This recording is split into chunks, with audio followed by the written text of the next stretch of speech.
Maraming, maraming salamat po. Anong sabi ni Andrew E? 12! 12!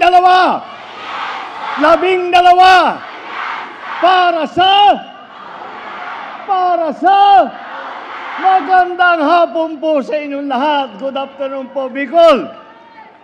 Maraming salamat sa inyong lahat. At kayo'y nakarating dito sa aming kaunting rally para ipakilala po at magpakilala ang aming mga kandidato para sa Senado sa darating na halalan, na darating sa Mayo.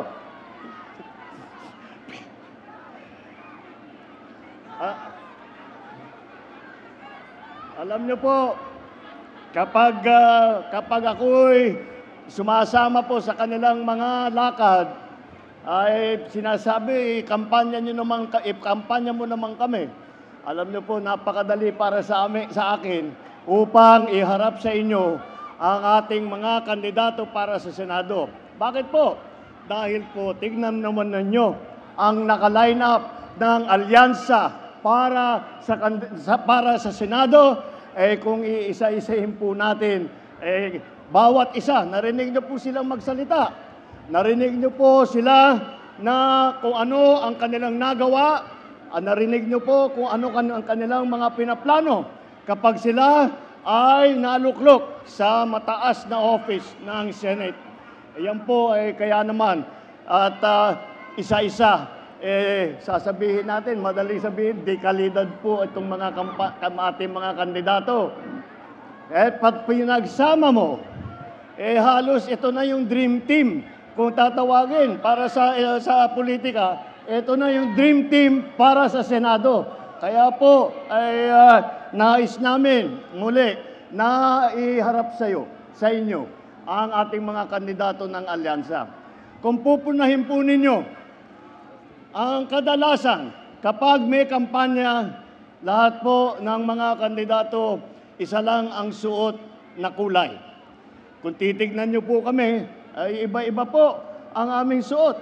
Dahil po, iba-iba po ang pinanggalingan namin ng mga political party. Kaya po natawag po kami na alyansa.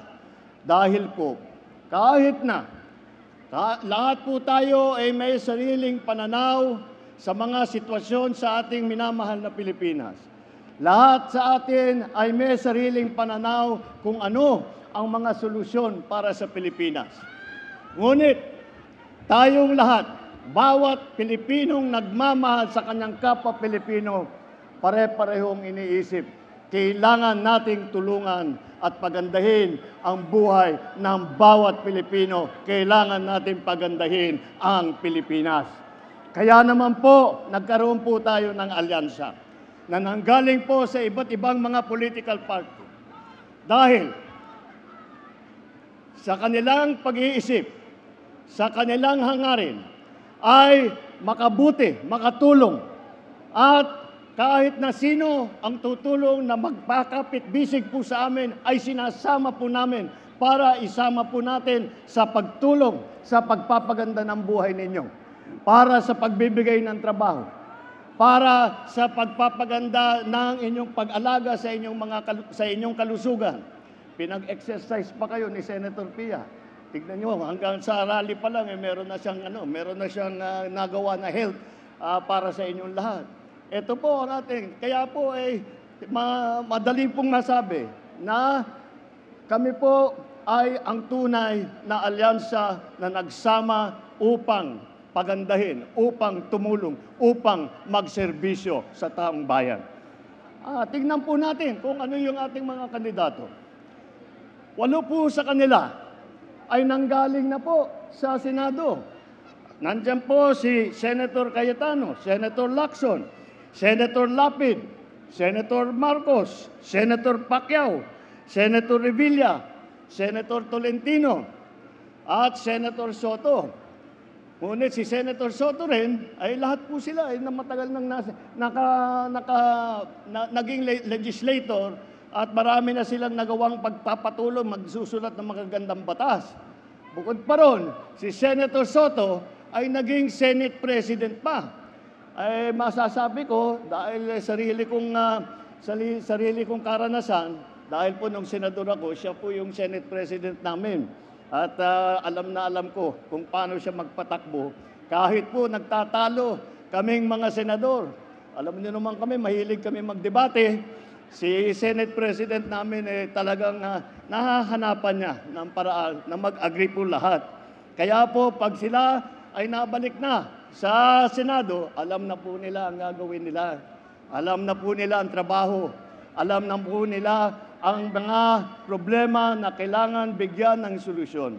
At alam nila kung paano patakbuhin, paano gamitin ang pamahalaan upang magdala ng serbisyo sa taong bayan. Sa katunayan, ito po naman ay galing po sa House of Representatives, naging congressman po. Andiyan po, Congressman Abalos, Congressman Binay, Congressman Marcos, Congressman Cayetano, Congressman Pacquiao, Congressman Tulfo, Congressman Villar. Yan po mga record nila. Nakita niyo po, very experienced po. At alam po nila kung paano ang mga pasikot-sikot sa gobyerno. Alam po nila kung paano ang paandarin na mabuti ang ating pamahalaan dahil hindi lamang sa mababang kapulungan, kundi pati na sa House of the Senate, may experience silang lahat. Kaya po, pagka sila ay naupo muli, ay may pabayaan na, papaubaya na po natin sa kanila. Ako po, sa palagay ko, ako na ang pinakamapalad na Pangulo kung sila ay mahalal lahat. Dahil kung yan ang mga kasamahan ko, napakarami po nating magagawa. Napakarami po kayong mararamdaman na benepisyo na nanggaling sa national government.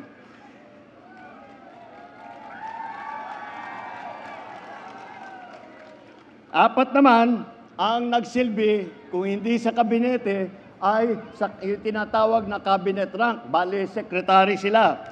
Andiyan po si Secretary Abalos ng DILG, ng local government. Dahil po, nung ako'y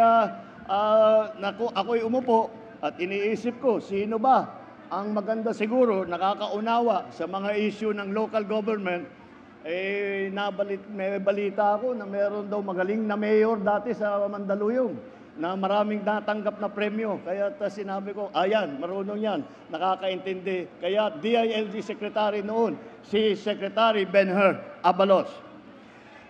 At si Erwin Tulfo naman, naging Secretary po ng DSWD. Ganun din po ang aking pag-iisip. Noong umupo po ako bilang Pangulo, sabi ko, sino ba ang kilala ko na walang ginawa araw at gabi kung hindi tumulong sa mga ating mga kababayang nangangailangan. At kaagad, naisip ko po, kilala ko yan, kaibigan ko yan, naging partner ko pa sa radyo yan ang ating magiging senator, Senator Erwin Tulfo. Andyan din po si Senator Tolentino na nanggaling po sa MMDA, yung Metro Manila Development Authority. Napakahirap po na trabaho yan dahil po, isipin ninyo, lahat ng mga lungsod ng Metro Manila ay kailangan pagkaisahin upang magsama-sama, upang magtulungan na pagandahin para pa maayos ang mga problema ng traffic, mga problema ng tubig, yung problema ng kuryente, lahat po yan. Ay siya po ang namahala niyan. At ngunit, kahit ang ahensya niya ay Metro Manila Development Authority, ay masasabi ko po, dahil ko pagkatapos po ng pagdaan ng Yolanda, doon sa Leyte, at sa Samar, at saka sa Leyte, at saka sa Visayas, nandun po ako. At panay ang hingi po namin ng tulong sa national government. At mabagal po ang response. Ngunit, ang una pong dumating na ahensya, hindi po namin nakalain. Ang unang dumating na ahensya sa Tacloban, sa Leyte, hanggang sa lahat ng Samar na tumulong na may dala na heavy equipment para mahanap po namin yung mga survivor po, para malinis po namin ang aming lugar. Ang unang dumating po ay ang MMDA na hindi lang po Metro Manila ang sinisilbihan, Siya po, nandun po, nagkita po kami ni Senator Tolentino doon sa Tacloban at nakatulong siya ng napakalaki. Si Senator Lacson naman, yun din. Siya ay naging Presidential Assistant for the Rehabilitation and Recovery ng Yolanda Rehabilitation, si Senator Ping Lacson. Siya po, pagkatapos ng pagdaan ng bagyo, lahat po ng mga tulong na hinihingi namin, na ibinigay ng iba't ibang ahensya, ay dyan po nang galing. Dyan po nang galing sa yung ating Presidential Assistance for Rehabilitation for Yolanda. Ito si Senator Ping Lacson, sila ang nagplano, nagpatayo ng bahay, nagdala ng mga relief goods, nagdala ng lahat ng pangangailangan, nagbigay ng trabaho para sa mga nasiraan ng kanilang hanapbuhay. Yan po ang ating naging rehabilitation czar ng Yolanda. Ngunit bukod pa po dyan, si Senator Lacson po, siguro naman maalala ninyo, Senator Lacson po ay naging hepe ng PNP, chief ng buong PNP ng buong Pilipinas. At pinagmamalaki po niya, ang unang pagpasok na sa pagka-chief PNP, ang una daw ganyang ginawa ay sinukat daw niya yung mga tiyan ng mga pulis at siniguro niya na walang matatabang pulis para madaling makahabol ng mga magnanakaw. Ayan po. At nung panahon po na chief PNP siya, yung approval rating ng pulis ay napakataas po. Hanggang ngayon po, hindi na napantayan yung approval rating na nakuha ni Chief PNP na ating butihing Senator Lacson.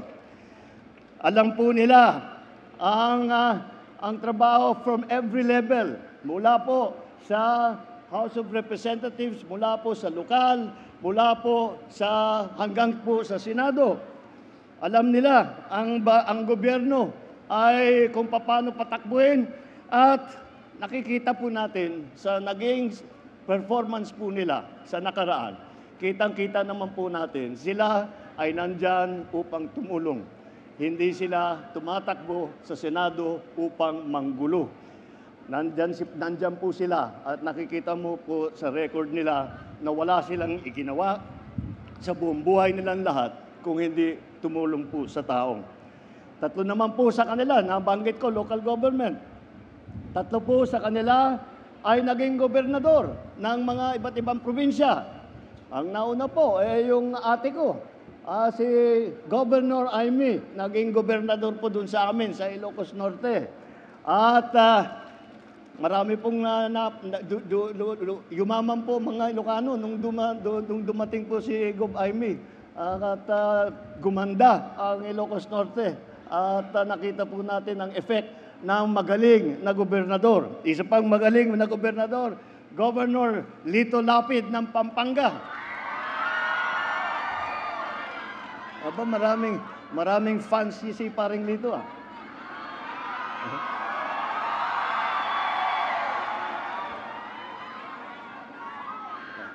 Di kilala niyo naman pala ang ating kaibigan.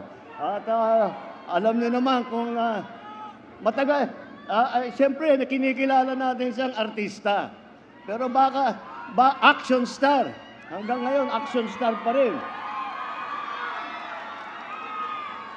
Pero po, sasabihin ko po sa inyo, dahil sabay din po kami na senador, masasabi ko po sa inyo, baka hindi nyo nakikita ang ginagawa niyang trabaho, ang ginagawa niyang pag-aaral upang ulit makasulat ng magagandang batas upang gawin ang lahat, upang makapagserbisyo po sa taong bayan.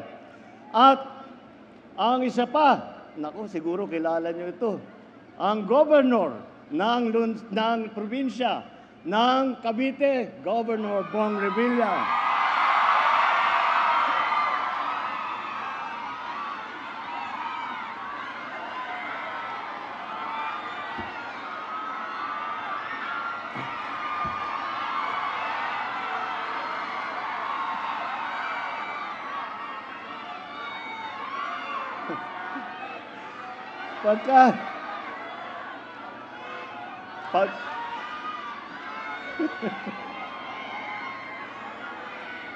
Pagka naririnig ko kayo, naiisip ko, mali yata ang pinasukan ko trabaho, dapat nag-showbiz naman.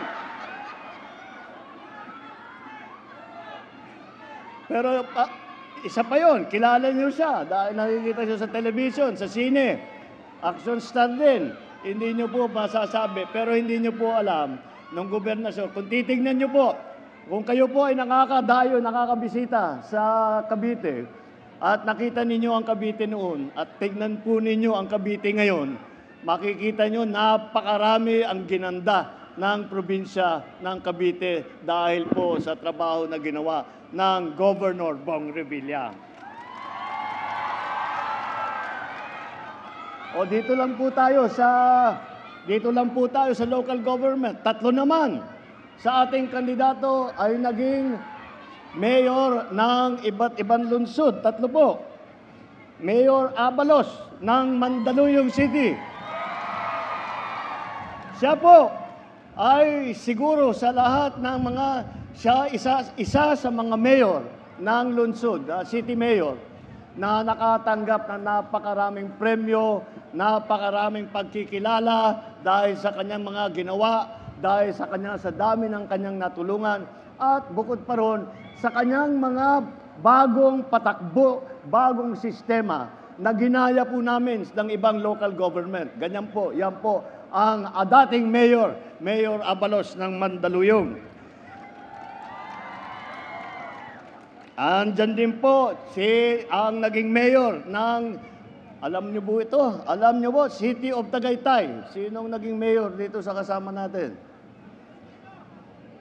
Senator Tolentino po, naging mayor. O, kita ninyo, hindi niyo alam. At ganun din. At siya ay nakapagserbisyo bilang mayor ng Tagaytay. At tignan po naman ninyo yung Tagaytay, ang ganda-ganda po ng development. At alam niyo po sa lahat ng nakasama ko po na senador, ito po ang hindi po mahihila ito dahil laging nag-aaral, laging nagbabasa, laging nag-iisip, laging nagkokonferensya kung ano pa ang pwedeng gawin para pagandahin ang kanyang pagsulat ng batas para bigyan ng solusyon ang mga problema na hinaharap natin. At ang mayor ng pinakamayaman na lungsod sa buong Pilipinas, alam niyo kung sino, anong pinakamayaman na lungsod sa Pilipinas? O sinong mahiwagang mayor ng Makati? Oh, kita mo. Alam niyo po, kami lahat na nasa local government noon, tinitignan namin ang Makati. Sabi namin, sarap naman maging mayor ng Makati, ang yaman-yaman ng Makati City.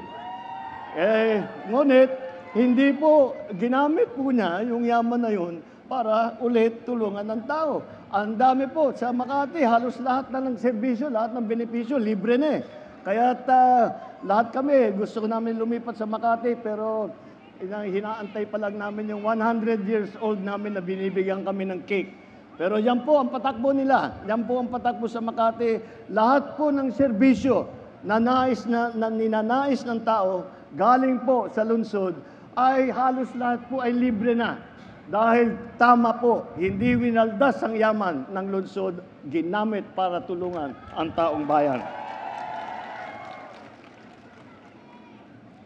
At hindi po baka kalain po ninyo na kinakalimutan po natin ang mga kababaihan. At hindi po, maliwanag naman po. Ay sa line-up po namin, 4 po dito ay babae. At hindi pangkaraniwang mga babae po ito. Kilala ko silang lahat.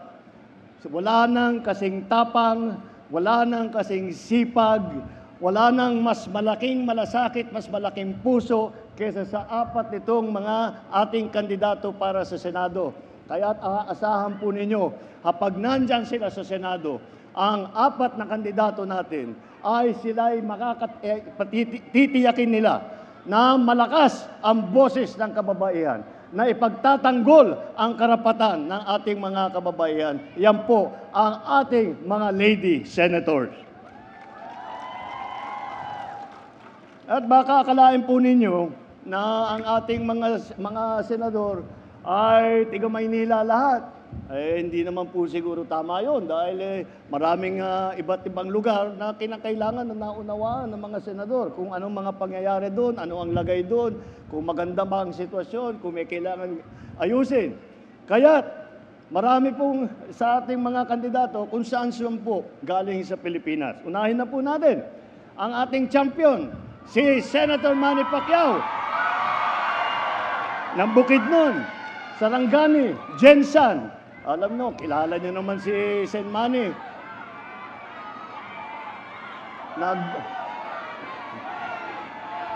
Ayos. Manny.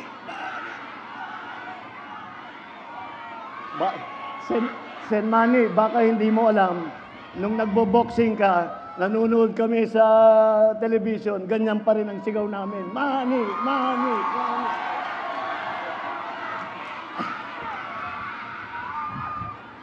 Si Erwin Tulfo naman ay Dabawenyo dahil doon sa po lumaki at sa Davao at sa Sulu kung saan po na destino ang kanyang ama na naging bayani ng ating bansa. Yan po ang si Erwin Tulfo po.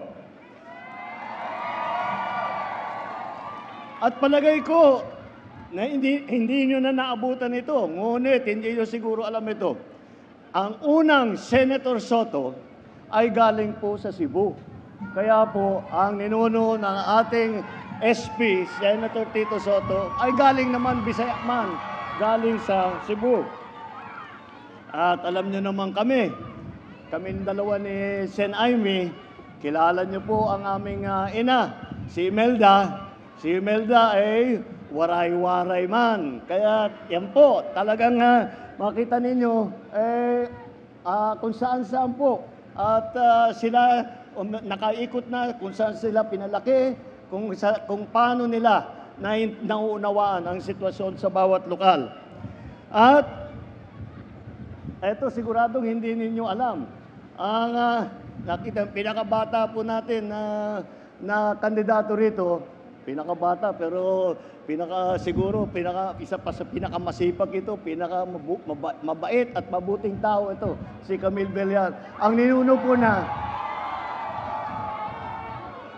siya po ay Ilongga. Kaya yung pong mga ninuno niya doon po nanggaling. At marami na po siyang ginagawa doon na marami bilang congressman at kahit noong private citizen lang. Mga kababayan, malinaw po ang direksyon ng aming grupo ng alyansa na ito. Ito ay para sa kaunlaran, para sa kapayapaan, at hindi para ito sa pag-aaway-away at sa pag-aapi. Ang kailangan po natin para tayo'y umunlad, hindi po ang pananakot o paninigaw. Ang kailangan po natin ay solusyon. Hindi mga mainit at maanghang na salita na wala namang kabuluhan at wala namang kinalaman sa pinag-uusapan. Ang mga kandidato ng alyansa ay kasama natin sa pagpapataguyod ng interes at kapakanan ng bawat Pilipino. Ipaglalaban po namin ang ating soberanya at karapatan sa pamamagitan ng diplomasya at dignidad. Hindi po natin isusuko ni isang pulgada ng ating teritoryo at hindi tayo kailangan sumunod sa kahit na sino pang dayuhan. Tayo po ay may ganap na karapatan at dapat makinabang sa yaman sa ating sariling bayan. Sa laban kontra sa krimen at droga, hindi natin kailangan dumaan sa madugong solusyon.